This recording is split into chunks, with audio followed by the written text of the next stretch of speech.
On episode 45, we're hanging out with Carlos Sugar Skulls, and we're going to answer your questions. Check it out.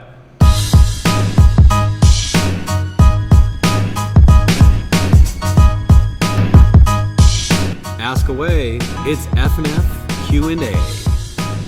Hey everybody, welcome. I'm Benjamin J as always, but we're hanging out with Sugar Skulls. We just finished a fantastic 2-day workshop with our team and Form and Function, and we're really excited that you were able to hang out and come out to Chicago for the first time. So, how did you feel about the weekend? It was good? It was awesome, dude. Couldn't have asked for better energy. Salon, everybody was incredible.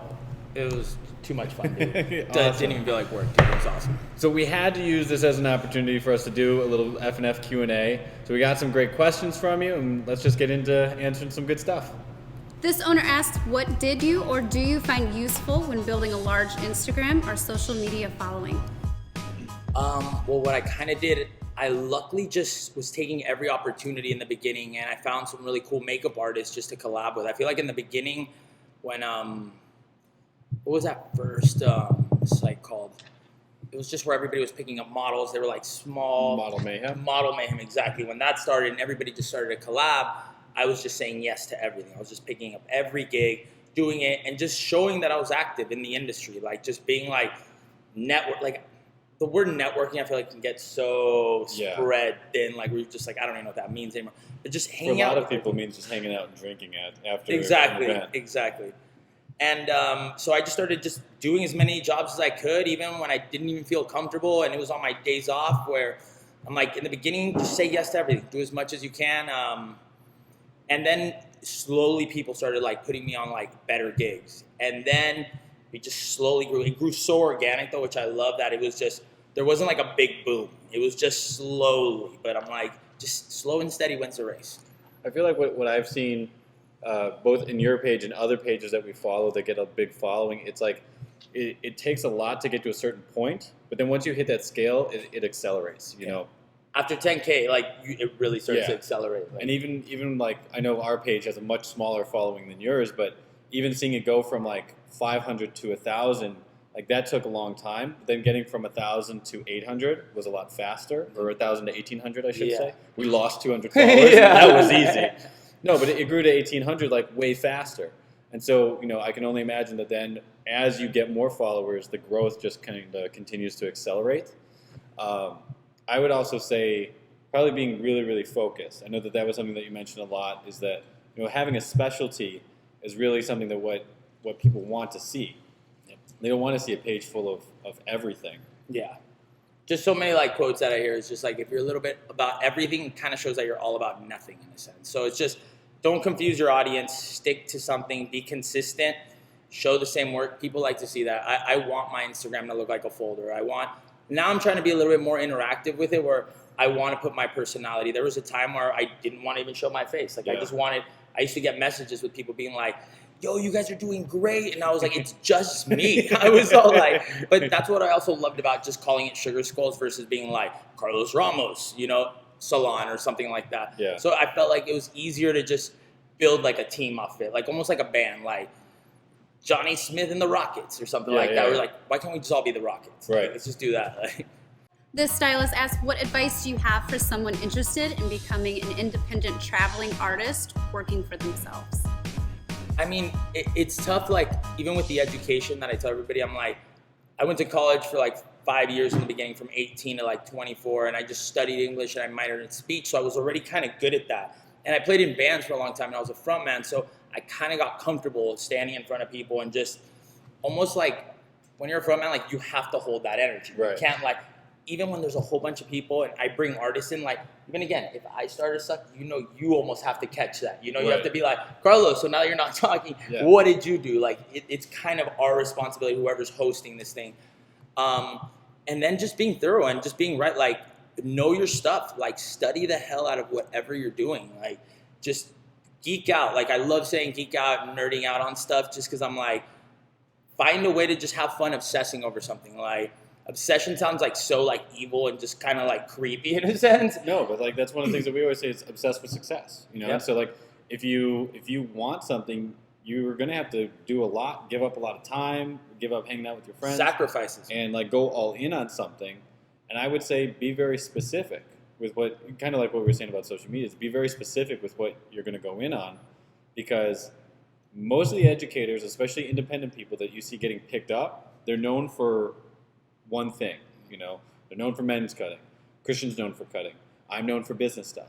And so it's like, that's what you're known for, and then that's what people bring you in for. You see very, very few people that are known as a great cutting, colorist, stylist, makeup artist, and trying to do everything and then being successful in education. Big time. The stylist asks, what percentage of your clientele is men? Mine now is like 95%. I even turn down work. I don't even want to take women's work anymore. It's just like where I was telling them, I'm like, my men's cuts can just be 10s all day. And then I do a girl's cut and it'll be good. It'll be like a 7-8. But I'm like, now you're bringing your stats down. Stick to your specialty. You stay focused. You can do 100 of the best haircuts. Everyone's going to remember that one that didn't come out the best. So now I'm just trying to I don't post kids. I don't post design work. I just post, man, I want to do expensive men's hair with a bit of an edge. Yeah. And I would say for us in our salon, our men's following is probably about 20 or 30%. But in terms of the content and the marketing that we put out, look at the different focuses. I mean, we do a lot of pretty hair, long hair, but again, it's not 100% focused on guys. Yeah. We'll occasionally put out a men's image, but if you're trying to build a men's clientele, focus your content on men. Or if you're trying to build a different type of clientele, focus it on other things. And I was going to just throw in even with me, like I was telling them, still stay well-rounded. Doesn't mean you have to go, if I want to go take a braiding class in the next month, doesn't mean I have to go post or start trying to braid, but it's something like knowing how to manipulate hair and control hair. That's always going to help you learn some different techniques off somebody else. So I'm like, I got better at men's hair once I fully understood women's hair. And that's the one advantage I have over a lot of barbers that I've never really done with sectioning and women's hair and clips and clipping thing. Usually they never use clips at all. So I'm like, still stay well-rounded and still obsess over it. Just because I'm a punk rock band doesn't mean I won't listen to classical music and other stuff. So think about it like that. That's good. This owner says, I haven't gotten into social media and I see so many people doing amazing work that feel like I'm late. Is it worth starting at this point? I mean, I'm going to definitely say yes, but I'm going to let you take over and you give the advice first, and then I'll fill in afterwards. So. I say without a doubt, absolutely. I say, your kids will be mad in 20 years that you were in the beginning of the first 5 years of social media and you didn't take advantage of the tools you had in front of you that were free. Yeah. Instagram doesn't cost you anything.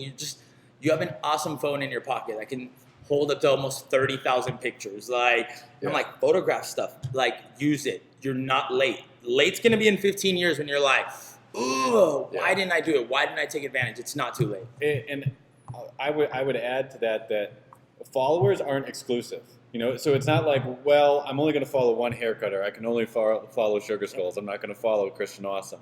No, people follow hundreds, sometimes even thousands of people on very similar topics. So just because somebody else has built the following, that doesn't mean that you can't. It actually probably means that you can, because there's people interested in what you're doing.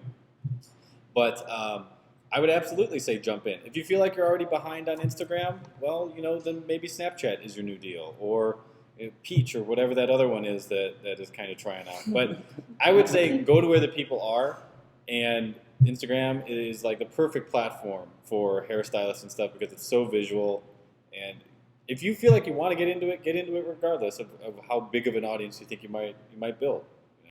This owner asks, what are your thoughts on owning versus leasing your space? Well, I can tell you that we're big believers in owning your space. You do definitely take control of your own destiny. If you're in a space that you know that you want, it makes more sense. Our original location back in 1980, we rented that. We had an awesome landlord that he made a promise to us that if we ever got the opportunity to purchase it, we would be the first on the list. He wasn't going to give us a discount on it, but we would be the first on the list to have the chance to buy it. And so it worked really well for us, and I think it is, in the long-term goal, it's a big part of being able to kind of control where you're at. I know we were just talking this weekend, being in LA, it's a little different maybe. Yeah.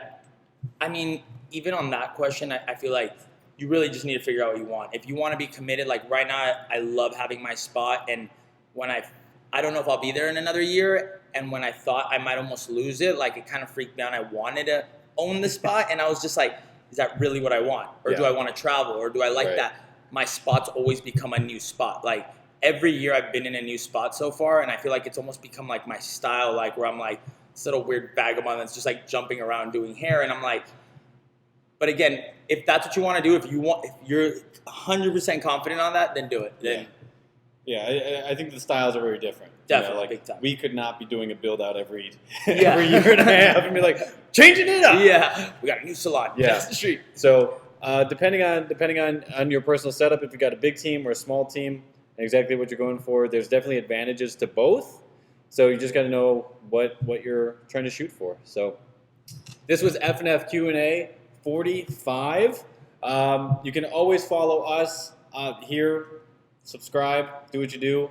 Be sure that you're following Sugar Skulls at Sugar Skulls on Instagram. And he's all about Snapchat now, so he's snapping away. I will say, the thing that I want to close the show with is we've gotten the opportunity to meet a lot of the people that we've looked up to, and we've gotten catfished sometimes, where the people that you meet offline are not the personas and the personalities that you see online.